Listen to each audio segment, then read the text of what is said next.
Saudara, bagaimana solusi pemerintah dan para elit politik untuk mengakhiri kesulitan masyarakat akibat gejolak harga minyak goreng? Seperti apa pula perlindungan sosial yang harus disiapkan pemerintah, terutama kelompok rentan jika harga minyak goreng terus melambung? Kita akan bahas bersama dengan anggota Komisi 6 DPR fraksi PDIP, Deddy Sitorus, dan juga juru bicara Partai Keadilan Sejahtera M. Holid. Selamat malam Pak Deddy, selamat malam Pak Holid. Ya, selamat malam, Deddy. Selamat malam, Deddy. Kita ke Pak Deddy terlebih dahulu. Pak Deddy, sebagai parpol pendukung pemerintah, gimana Anda melihat sengkarut minyak goreng saat ini? Ya, sengkarut minyak goreng ini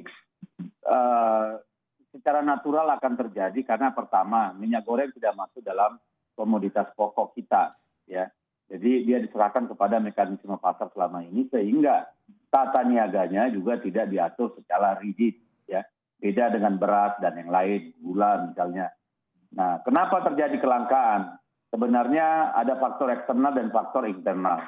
Faktor eksternal itu adalah terjadinya kelangkaan minyak nabati seluruh dunia, ya, yang menyebabkan kebutuhan terhadap CPO itu meningkat, akhirnya harga terkerek naik di pasar dunia.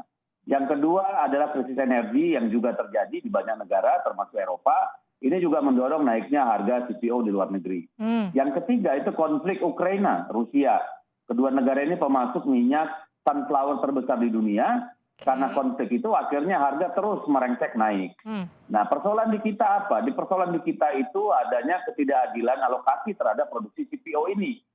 Minyak goreng itu hanya 5% daripada 10% dari kebutuhan dari total produksi kita, sekitar 5,7 juta liter. Tetapi dia harus bersaing dengan katakanlah industri turunan CPO yang tahun 2011 jumlahnya hanya 54, sekarang sudah 165 jenis komoditi. Mereka membeli CPO dengan harga pasar.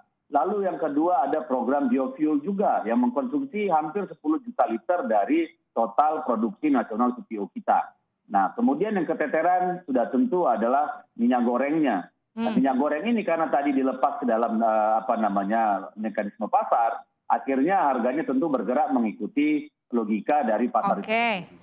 Nah, menghadapi ini pemerintah pada awal tahun mengeluarkan peraturan melalui Kementerian Perdagangan yang namanya domestic market obligation, kemudian domestic price obligation, dan harga eceran tertinggi. Ternyata keluarnya kebijakan ini justru membuat produsen menyimpan produk CPO-nya, tidak melepas ke pasar dan tidak mengekspor. Lalu di tingkat produsen minyak goreng dan distributor, banyak yang nakal menyimpan dan menimbunnya juga. Sementara di sisi lain, di jalur di sisi penyalur distribusi D1, D2, D3 juga melakukan penimbunan di banyak tempat sehingga spekulan juga mengambil kesempatan dan bahkan penyeludupan terjadi begitu. Jadi sebenarnya pemerintah sudah melakukan berbagai langkah-langkah untuk mengatasi persoalan ini. Baik, nah, Pak Deddy. Ternyata karena dampak dari kebijakan untuk membuat regulasi DMO, DPO, dan HET kemarin, itu yang menyebabkan kelangkaan yang luar biasa. Akhirnya pemerintah mengeluarkan kebijakan baru, yaitu melalui levy, itu menaikkan pajak ekspor dan biaya keluar menjadi hampir 2 kali lipat, dari 375 US dollar menjadi 675 US dollar. Juga menyediakan subsidi terhadap minyak curah melalui skema dana BPD PKS. Dan ditambah satu yang terakhir, yang ketiga itu adalah kalau saya kok jadi lupa itu skema tadi menyerahkan harga ke pasar, harga minyak goreng premium kepada mekanisme keekonomian yang dilakukan. Jadi kita harus menunggu karena proses ini tentu misalnya Kementerian Perindustrian sekarang sedang melakukan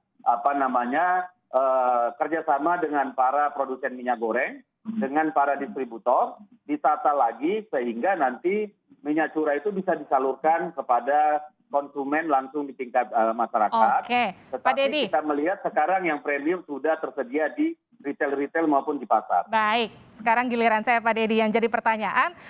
ketika semuanya sudah teridentifikasi masalahnya dengan sangat baik, tapi kenapa untuk mengurai satu persatu penyebabnya sampai kemudian kita bisa mendapatkan harga minyak goreng yang paling tidak bisa mendekati daya kemampuan beli masyarakat saja begitu susah? Ya susah, karena kita tidak mungkin melawan yang namanya mekanisme pasar, Mbak.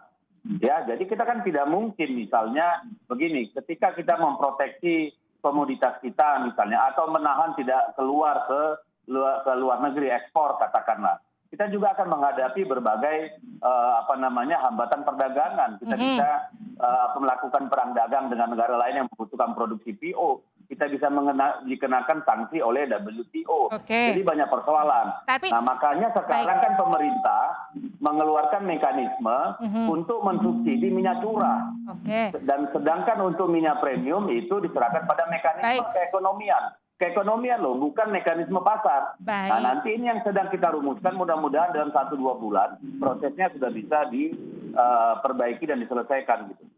Dalam 1-2 bulan Pak Deddy, lama kali ya Pak, karena kan kalau kita berpikir sebentar lagi sudah mau bulan puasa, nanti harganya enggakah lebih naik, enggakah kemudian nanti barangnya lebih langka, lebih susah kemudian diterima oleh pasar. Karena sekarang ketika kita melihat realitasnya di supermarket yang tadi Anda katakan minyak goreng sudah dapat ditemui, iya dapat ditemui, tapi harganya melambung tinggi. Sekarang orang lari ke minyak goreng curahnya sekarang susah ditemukan di pasar, jadi gimana masyarakat harusnya? Nah, kalau soal harga tinggi kita tidak bisa menghindar, Mbak, kecuali pemerintah mau mensubsidi semua rakyat Indonesia sehingga membeli minyak goreng dengan harga murah. Karena mekanisme itu mengikuti mekanisme global. Gitu loh. Sedangkan minyak goreng curah saya harapkan sekarang pun sudah mulai mengalir ke pasar-pasar. Gitu. Jadi sebelum Lebaran saya kira kalau persoalan minyak goreng curah lebih mudah teratasi.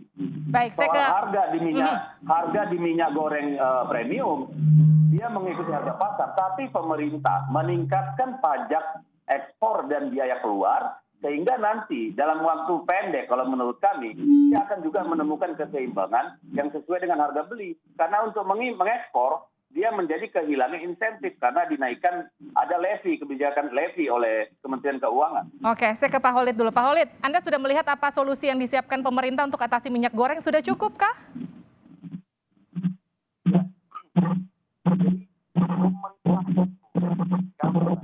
Pak Khalid? Halo. Ya, Pak Khalid silakan. Government itu govern. Jadi pemerintah itu tugasnya adalah memerintah, bukan berkilah. Jadi saya pikir ini pemerintah ini ya belum melakukan tugasnya dengan maksimal. Tadi apa yang disampaikan oleh Mas Deddy tadi itu adalah berkilah, beralasan. Seharusnya sebagai anggota parlemen justru kita harus melakukan pengawasan, mempertanyakan apa yang sudah dilakukan oleh pemerintah. Jadi begini Mbak Livi, kita sekarang ini menyaksikan betapa masyarakat mengalami kesulitan yang luar biasa, susah untuk mendapatkan. Ya, kita nggak usah retorika lah, usulan Anda apa, Mas? Pertama, kalau jelaskan dulu, Pak Deddy saya jelaskan. Ya, iya enggak, kita Tenang Pak Deddy satu-satu, kita ke Pak Khalid dulu, Pak Khalid. Kalau alasan eksternal perang Ukraina dan sebagainya macam-macam itu bisa lah dibuat-buat gitu. Faktanya masyarakat Anda usulan konkretnya apa? Usulan konkretnya apa? Saya akan jelaskan dulu Pak Deddy. Mohon maaf ya. Pertama, Indonesia ini adalah net exporter, bukan net importer. Jadi logika eksternal tadi itu cocok dijelaskan sebagai net importer. Kita net exporter. Jadi kita surplus daripada bahan baku. Jadi Anda lupa bahwa minyak goreng itu bukan barang milik negara, Mas. Yang kedua, selain kita adalah net exporter, kita surplusnya ya, kita juga struktur industrinya itu juga bermasalah. Kalau kita lihat struktur industrinya baik di hulu maupun hilir itu terjadi oligopoli, bahwa yang menguasai industri CPO kita tahu itu dikuasai secara oligopoli beberapa perusahaan besar, dan itu mengalami vertical integration, integrasi vertikal dari hulu ke hilir. Jadi CPO dikuasai produsen-produsen tertentu saja yang dominan, dan di hilir juga sama, yang goreng juga sama. Ya, usulan konkretnya apa gitu aja. Usulan konkret jadi begini, kalau kita merujuk kepada konstitusi dan perundang-undangan di Undang-Undang Nomor 7 Tahun 2014 tentang perdagangan, itu seluruh kebijakan trade policy kebijakan perdagangan itu harus menjamin kelancaran distribusi dan ketersediaan barang dan kebutuhan. Mhm. Yang kedua, kegiatan perdagangan itu harus meningkatkan perlindungan konsumen. Oke. Terus undang-undang yang lain apalagi? Undang-Undang nomor 8 tahun 99 tentang perlindungan konsumen. Bahwa negara memiliki kewajiban untuk membuat regulasi perlindungan hak konsumen. Apalagi? Undang-Undang nomor 5 tahun 99 tentang larangan praktek monopoli dan persaingan usaha tidak sehat. Ini jelas sekali. Kita fraksi Partai Keadilan Sejahtera. Kenapa kita Enggak lah, Anda beretorika, kalau cuma retorika aja mudah, Mas. Kita mencari persoalan, mencari solusi bagi persoalan rakyat. Baik. Nah, Bicara ini soal Pak Deddy. Satu-satu, Pak. Minyak goreng Iya, enggak, makanya saya kan bermasalah. mencari solusi, Kenaikan harga bukan minyak mau goreng kampanye. itu terjadi sejak November 2021. Jadi ini kenaikan ini bukan ujuk-ujuk. Pemerintah sudah mengeluarkan 7 peraturan perundangan ya, Permendak maksud saya. Dan itu tidak berfungsi dengan efektif. Pasti ada sesuatu yang luar biasa. Pak Mendak juga sudah menyampaikan apa itu ada mafia dan sebagainya. Jadi itu bukan masalah yang mudah. Oleh karena itu, fraksi Partai Keadilan Sejahtera mendorong untuk hak angket. Panja saja tidak cukup. Pak angket akan membongkar akar masalahnya. Jangan-jangan ini jadi pertanyaan. masyarakat Indonesia juga bertanya-tanya ini. Kok bisa ya? Kok Jadi gini lah, Tapi nanti dijawabnya Pak Deddy usai jeda ya Pak Deddy ya. Kenapa oke, cukup oke. di Panja? Kenapa nggak sampai ke Pansus? Nanti usai jeda Pak Deddy di Sapa Indonesia Malam.